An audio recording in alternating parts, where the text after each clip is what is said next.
Hello students. So today we are going to discuss Carnot cycle. Now this belong to the cyclic process. I mean Carnot cycle explains the maximum convertibility of heat into work. Now the basic thing is the cyclic process.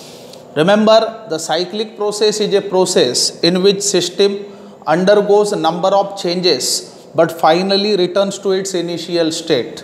So the whatever state functions are associated with the system, the change in those state function is found to be 0.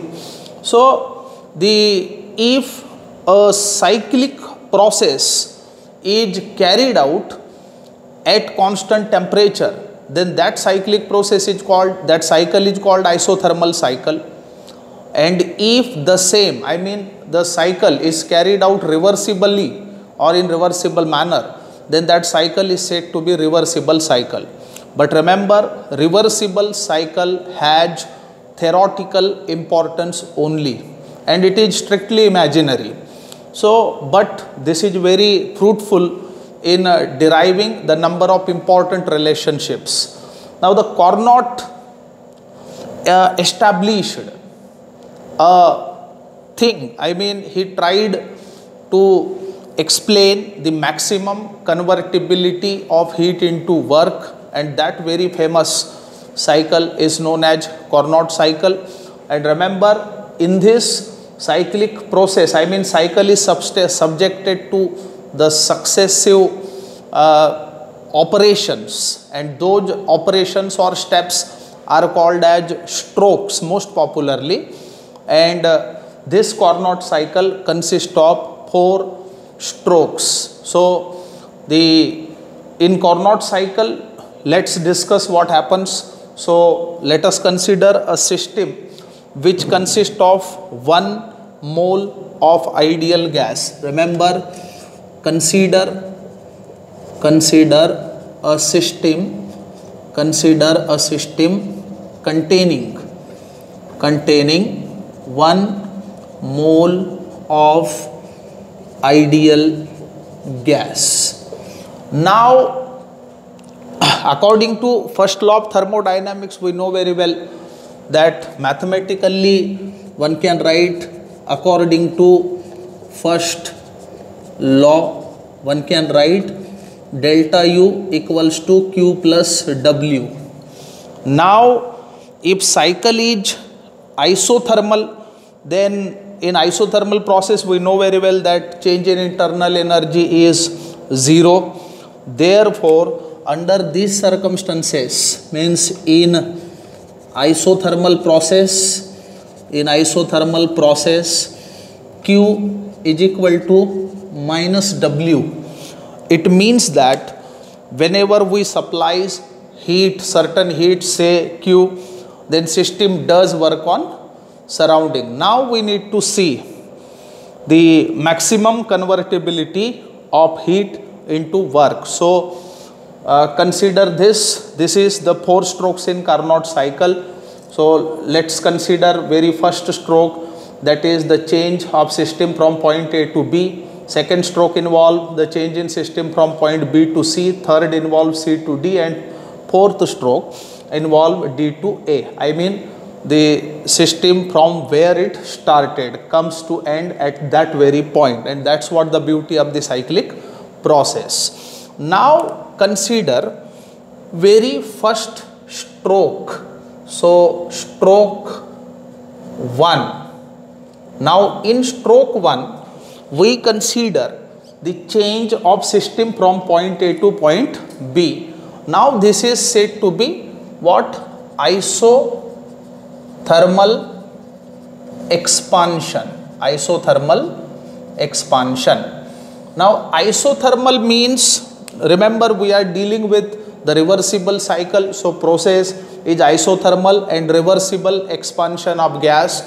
Now gas expands at temperature of T2, and due to expansion volume increases from V1 to V2. During the course of expansion we know very well that volume increases. So let gas expands isothermally and reversibly at temperature T2 from volume V1 to V2. So change in volume takes place from V1 to V2 due to the expansion at temperature what T2. Now according to first law of thermodynamics, mathematically we can write that delta U is equal to Q plus W, and as process is isothermal, we know very well that change in internal energy is 0. Thus one can easily say Q is equal to minus W, as delta U is equal to 0 at constant temperature. Now let amount of heat supplied to the system be the Q2, and as we are dealing with stroke 1, let amount of work done is said to be W at temperature of T2. So we do consider let heat absorbed by the system be Q2 and work done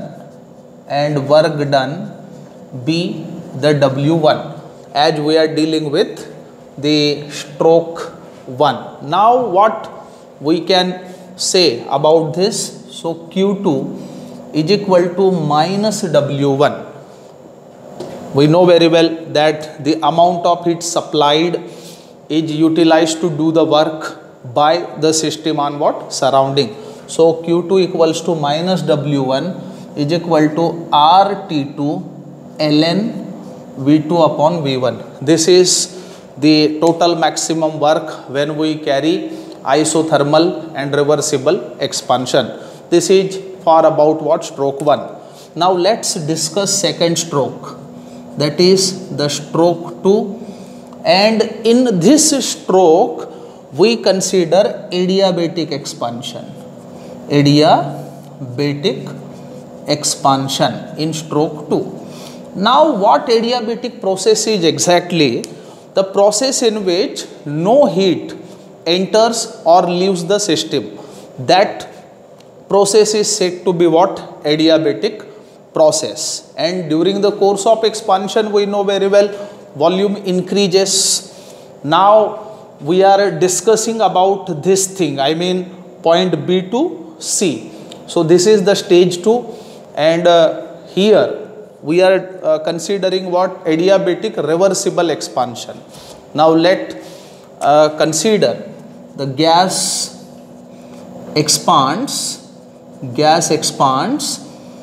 adiabatically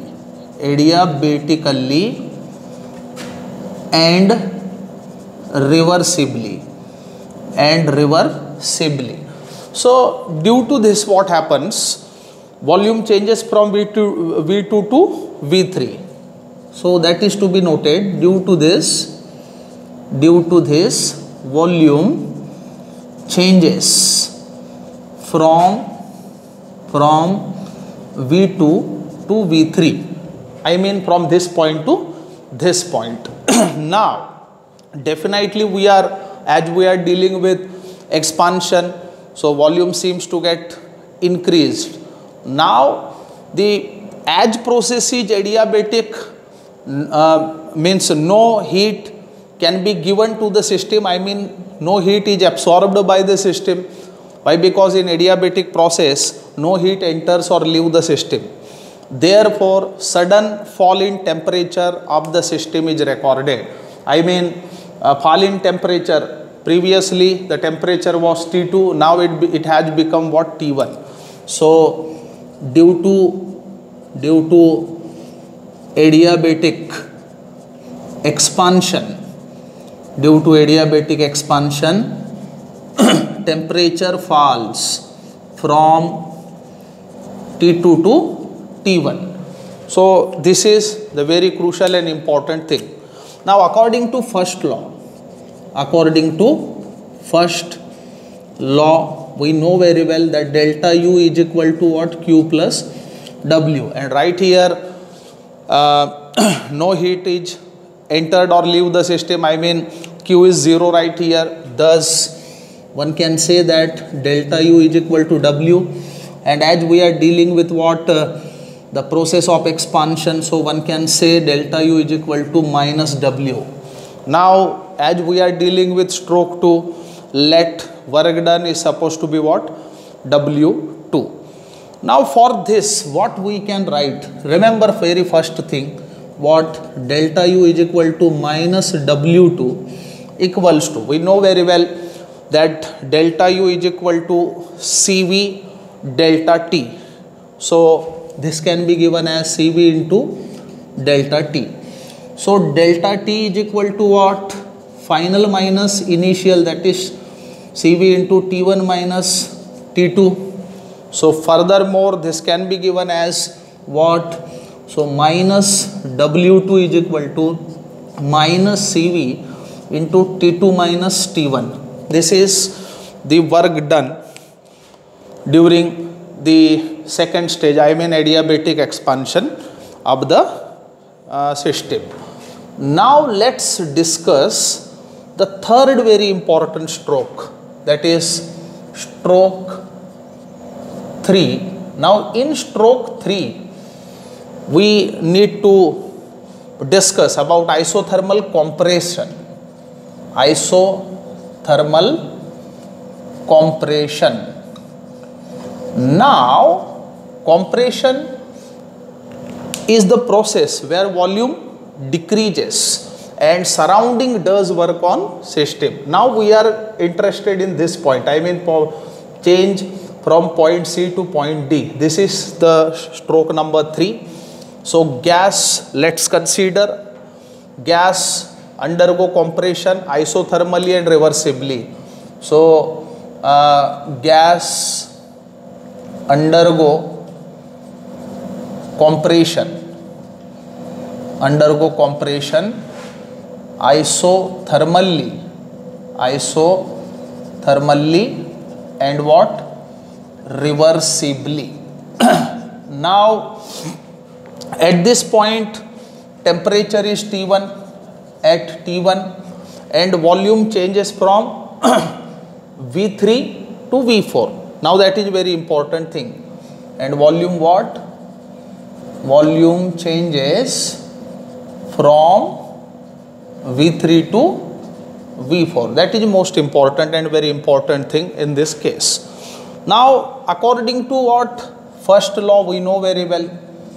According to first law, delta U is equal to Q plus W, most importantly.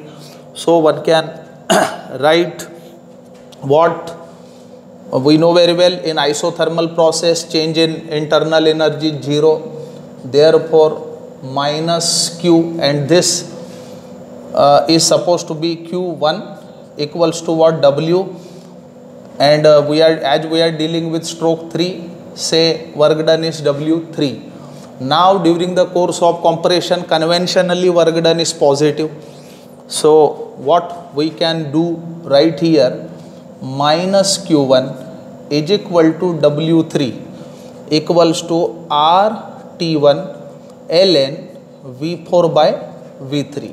So this is the maximum work in this stroke.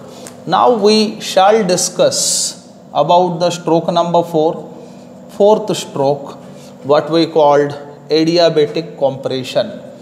Adiabatic compression. Now at this very point, remember we are dealing with the change from D to A, that is the system would return to its initial state from which it had started. Now gas restores its original volume. Gas restores its original volume, that is V1, by undergoing adiabatic what? Compression. By undergoing adiabatic compression at what? Temperature of T2, I mean initially where it has started. Now according to first law, we know that delta U is equal to Q plus W, and in adiabatic process Q is 0. Therefore delta U is equal to what? W. Now as we are delta U is equal to W, as Q equals to 0, we are dealing with adiabatic process. Now as we are discussing about stroke 4, then the work done is supposed to be what? W4, and in such case delta U is equal to W4, and this can be given as, we know very well that delta U is equal to CV delta T. So CV into delta T, which can also be given as CV into T2 minus T1. So this is the work done. So simply by isolating one can write W4 is equal to CV into T2 minus T1. So these are the 4 successive strokes in Carnot cycle. Now we need to take care about the net heat absorbed. Now net heat absorbed during this series of changes. So net heat absorbed is supposed to be Q. So Q is equal to Q2 plus minus of Q1. We know very well that the Q2 right here is the amount of heat absorbed, and during course of compression we know very well heat is released from the system, thus minus Q1. So negative sign indicates that the heat is released from the system, thus we can add these two things. So what exactly Q2 is? RT2 ln V2 upon V1 plus, now Q1 is equal to what? RT1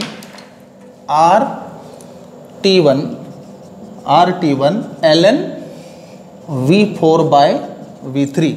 So furthermore this can be given as RT2 ln V2 upon V1 minus RT1 ln V3 upon V4. So this is the net heat absorbed.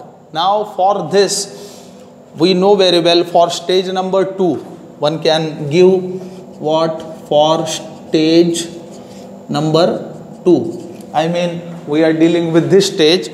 Now for stage 2 we easily can conclude what? The CV ln T2 by T1 is equal to R ln V3 by V2. So what? CV ln T2 by T1 is equal to R ln V3 by V2. So this can be concluded for stage 2. Now similarly for stage what? For stage 4. For stage 4 we can also conclude what? CV ln T2 by T1. I mean we are dealing with this. So for stage 4 we can easily write that CV ln T2 by T1 is equal to R ln V4 by V1. So what? CV ln T2 by T1 is equal to R ln V4 by V1. So from these two things we can easily say what? That V3 by what? V2 equals to V4 by V1. So or from these things we can say that V2 upon V1 is equal to what? V3 by V4. So if in this relation we put what? Instead of V3 by V4, V2 by V1, this gives rise to Q is equal to RT2 ln V2 by V1 minus RT1 ln V2 by V1. So Q is equal to R is common. So R into T2 minus T1 ln V2 by V1. So this is the net heat absorbed, and it is supposed to be equation number 1. Now again very important thing is the amount of work done, total work done in this very operation. Now remember, we have discussed 4 subsequent strokes. So total work is, I mean the net work done. Net work done is what? W, and which is nothing but the sum of the work done during the course of all the successive strokes. Therefore, we can say minus W1 minus W2 plus W3 plus W4. Now, by adding all of this, we can easily calculate the total maximum work. So, how one can say? So, in stroke 1, what happened? So, work done is RT2 ln V2 by V1. It is the work done. Now, in what W2, I mean we have discussed what? The adiabatic expansion during the course of stage number 2, I mean stroke 2. So, during adiabatic expansion, what will be the net work done? It comes CV into T2 minus T1. Now, plus W3. W3 is this, that is RT1 ln what? V4 by V3 plus W4, that is stroke 4 CV T2 minus T1. So, this is the addition. Now, remember, CV T2 minus T1 and CV T2 minus T1, these two things get cancelled. Therefore, W is equal to RT2 ln V2 by V1 plus RT1 ln V4 by V3. Now, further this can be given as, so W is equal to RT2 ln V2 by V1 minus RT1 ln V3 by V4. Earlier we have discussed that the V3 by V4 is equal to V2 by V1. I mean, instead of this one can put V2 by V1. Thus, W is equal to RT2 ln V2 by V1 minus RT1 ln V2 by V1. So, we can easily write this as W is equal to R T2 minus T1 ln V2 by V1. This is supposed to be 2. Now, consider equation number 1 and 2. So, by comparing 1 and 2, we can easily write that Q is equal to W. So, from 1 and 2, Q is equal to what? W. So, from this, we can easily say that the amount of heat supplied to the system ultimately get converted into what? Work. So, this is very important thing in a reversible cycle. So, in a cyclic process, if we supply the certain amount of heat, say Q, then ultimately that amount of heat is get converted into what? Easily work. So, that is very important thing to be noted, and hence it is proved that the amount of heat supplied to the system ultimately get converted into what? Work. So, that is very important thing in this cycle, which is very famous under the name what? Carnot cycle. And recently we have discussed a number of things. So, out of which very first thing is W is equal to R into T2 minus T1 ln V2 by V1. This is very important thing to be noted. And Q2, that is amount of heat, which can also be given as RT2 ln what? V2 upon V1. This is most important thing. So, from these two things we can write W upon Q2. So, what is this? Remember, this is nothing but efficiency of engine. So, this can be given as T2 minus T1 upon T2. So further this can be given as W is equal to Q2 into T2 minus T1 upon what? T2. Now we know very well that T2 minus T1 upon T2 is always less than 1. What it means? It means that no engine in the world has efficiency of unit. So for that what we need to do? Remember, greater the difference in T2 and T1, greater will be the efficiency. So this is very important thing comes out from the Carnot cycle. So it was the fuller explanation about the Carnot cycle. Thank you very much.